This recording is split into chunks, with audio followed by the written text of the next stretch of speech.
बिस्मिल्लाहिर्रहमानिर्रहीम अस्सलाम वालेकुम। नाज़रीन, मौलाना तारिक जमील साहब के हवाले से इस वक्त एक वीडियो सोशल मीडिया के ऊपर वायरल है, जो कि इस वक्त मेरी स्क्रीन पर भी आप देख रहे हैं कि मौलाना तारिक जमील साहब से एक नौजवान है, छोटा बच्चा है, छोटी उम्र का, वो आकर हाथ मिलाने की कोशिश करता है, लेकिन मौलाना उसे हाथ नहीं मिलाते और उनका स्टाफ, रेंजर्स के लोग भी उनके साथ है, उनका स्टाफ उनको पीछे कर देता है। अब ये एक पिक्चर है, एक एपिसोड है और एपिसोड का एक रुख है कि मौलाना से एक बच्चे ने हाथ मिलाने की कोशिश की और मौलाना ने उसे हाथ नहीं मिलाया। इसके ऊपर नाक़दीन ने बहुत तनकीद की कि मौलाना तारिक जमील साहब मुतकब्बिर हो गए हैं, उनको अल्लाह ने इतनी इज्जत दे दी, फेम दे दी और वो इतने मुतकब्बिर हैं कि वो हाथ भी नहीं मिलाते किसी से। अब ये कहानी का एक रुख है। आज हमने उस नौजवान से आपकी मुलाकात करवा रहे हैं जिस नौजवान ने मौलाना तारिक जमील साहब से हाथ मिलाने की कोशिश की और फिर वो उसके बाद वो हाथ नहीं मिला सके। क्या इसका दिल भी टूटा होगा कि मैं मौलाना से इंस्पायर हुआ, ये इंस्पायर होकर उनसे हाथ मिलाने की कोशिश की और उन्होंने हाथ नहीं मिलाया। और उसके बाद फिर क्या हुआ? मेरे साथ इस वक्त मौजूद हैं मोहम्मद उमर बिलाल साहब। आप जो है वो सेकंड ईयर के तालिब इल्म है। सेकंड ईयर से मुराद ये जो आलिम का कोर्स होता है उसमें जो सेकंड ईयर है उसके तालिब इल्म है। उमर, बहुत शुक्रिया आपका, आपने खुसूसी तौर पर वक्त दिया मुझे। सबसे पहले उमर ये बताओ कि ये क्या हुआ था, ये कहाँ की कहानी है, आप कहाँ पे मौलाना से मिलने के लिए गए थे और कोई गैदरिंग थी, पब्लिक गैदरिंग थी, कोई बयान था उनका या कोई खास जगह थी, कोई वैसे नमाज पढ़ने के लिए आए थे, आप भी वहाँ मौजूद थे, क्या था? ये जरा कहानी सुनाओ मुझे। देखिए, अस्सलाम वालेकुम रहमतुल्लाह, बिस्मिल्लाहिर्रहमानिर्रहीम। मौलाना साहब का सोशल मीडिया पे एक वो है, व्हाट्सएप ग्रुप है, तो उसके अंदर नोटिफिकेशन आया था, दिसंबर की बात है ये। अच्छा। तो उसमें लाइव नोटिफिकेशन ये था कि मौलाना साहब बहरिया ऑर्चर्ड में उनका ना लाइव बयान है मगरिब के बाद। ठीक है। तो हम बस जोहर के टाइम वहाँ पे गए हैं उनसे मिलने के लिए। तो उस टाइम जोहर के बाद बयान था, मगरिब के बाद बयान था, लेकिन हम जोहर के टाइम चले गए क्योंकि हमें था कि हम पहले मिल लें उनसे। अच्छा, मौलाना को मिलना चाहते थे आप? जी। बयान सुनना बाद की बात ही, पहली तरजीह थी मौलाना को मिलना। उसके बाद वो बयान के लिए निकले हैं तो हम साथ ही उनके साथ निकल गए बयान के लिए। वो जगह ज्यादा दूर नहीं, करीबी थी। बहरिया ऑर्चर्ड में बयान था? बहरिया ऑर्चर्ड में मस्जिद में ना बयान था। तो हम जब वहाँ पे पहुंचे हैं तो लोगों का हजूम बहुत था, तो सिक्योरिटी उन्होंने ज्यादा टफ कर दी कि उनकी लोग, हर आदमी की ख्वाहिश होती है मौलाना तक पहुंचने की। ठीक हो गया।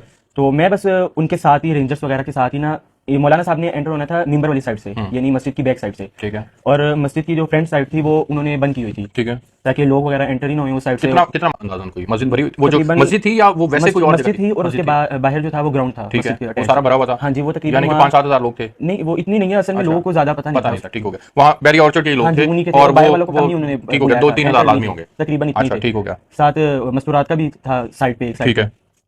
तो मैं उनके साथ बैक साइड से एंटर हुआ अंदर मौलाना के काफिले के साथ। हाँ जी, लेकिन वो अलाउ नहीं था उस टाइम ना, अलाउ नहीं था कोई दूसरा बंदा। यहाँ तक कि सिर्फ रेंजर्स वाले थे और जो कैमरामैन थे सिर्फ उनको अलाउ था उस गेट से अंदर एंटर। ठीक हो गया। तो एक्चुअली मेरा फर्स्ट टाइम था मौलाना साहब से मिलने का, तो मैं ज्यादा ही खुशी खुशी में मौलाना साहब के साथ ही ना उसी गेट से अंदर एंटर हो गया।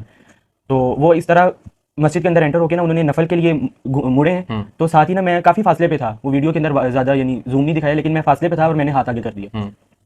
तो मौलाना साहब को मैंने यानी मुंह से बोला, सलाम किया, उन्होंने जवाब भी दिया। तो वो मिलने लगे हैं, पीछे से रेंजर्स आए हैं, उन्होंने ना ऊंची आवाज से बोला कि सलाम नहीं लेना मैंने। ठीक है। तो उसके बाद पीछे उनका जो स्टाफ मेंबर है उसने मुझे ना पीछे खींच लिया। ठीक है। तो मौलाना साहब ने हाथ से सिर्फ इशारा कर दिया सलाम का। तो उसके बाद ना वो पीछे करके ना मुझे ले गए और 1-2 बंदे और भी घुसे हुए थे, उनको तो पकड़ लिया था साइड पे, क्योंकि वो अलाउ बिल्कुल भी नहीं था। मौलाना साहब की पहले उनको सिक्योरिटी टाइट की हुई है। अच्छा। तो वो नफल वगैरह पढ़े हैं, तो उन्हीं के साथ मैं बाहर निकला हूं। उनके स्टाफ ने आपको पीछे से पकड़ा और पीछे करते करते वो आपको मस्जिद से नहीं, उन्होंने बस पीछे किया। उन्होंने कहा कि यहाँ से आप बाहर चले गए, बाहर स्टेज है। और उधर जो 2-3 बयान में ये कहा कि देखिए मैं बयान करने आऊँ और वहाँ पे 2-3 हजार का मजमा हो, अब मैं हर बंदे को एक ही दफा वो मजमे में वो सलाम करेंगे सिर्फ, अब हर बंदे के साथ हाथ तो नहीं मिलाएंगे ना। ठीक है। तो उन्होंने मजबूरियां समझ में आती है, ये उनके लॉजिक है। सारों को सलाम कर दिया तो सारों को सलाम हुए, सारों ने जवाब दिया। अब वो जो स्टेज वाले लोग थे, हालांकि वो बड़ी पार्टी के लोग थे, वो भी भागे हैं मौलाना साहब से मिलने के लिए, लेकिन रेंजर्स वालों ने मिलने की इजाजत नहीं दी है। अमूमी मजमे से जो आपको यानी इख्तिलाफ है वो करें। तो मैंने तो उनको ये कहा कि मुझे कोई इख्तिलाफ नहीं है, मुझे सिर्फ ये दुख है कि मेरी वजह से मौलाना साहब की क्यों लोग उनके बारे में क्यों नेगेटिव बातें कर रहे हैं। ठीक हो गया। आपको कोई उनसे इस मसले को लेकर के कोई इशू नहीं है, तो आपकी फिर उसके बाद सब तक मुलाकात नहीं हो सकी? लेकिन नहीं, उसके बाद अल्हम्दुलिल्लाह 2 दफा मुलाकात, 2 दफा हो चुकी है। उसके बाद आई है, मौलाना साहब से मिला हूं मैं। अच्छा। मौलाना साहब को ये वीडियो दोबारा दिखाई है तो मौलाना साहब ने अल्हम्दुलिल्लाह गले लगाया। अच्छा। मौलाना साहब माजरत कर रहे थे मेरे से कि बेटा हजूम इतना होता है लोगों का, अब मैं एक बंदे से अगर मिलूं तो फिर इस तरह। अच्छा, मौलाना साहब ने आपने आपसे आपको बुला के बकायदा आपसे माजरत की है बाद में? ठीक हो गया। अल्हम्दुलिल्लाह उन्होंने अपने घर बुलाया है, वहाँ पे इकराम किया उन्होंने हमारा। और उस टाइम अल्हम्दुलिल्लाह गोल्डन टाइम था हमारे लिए, क्योंकि उस टाइम हम अकेले थे और कोई भी नहीं था। अच्छा। मौलाना साहब और हम ही थे। ठीक है।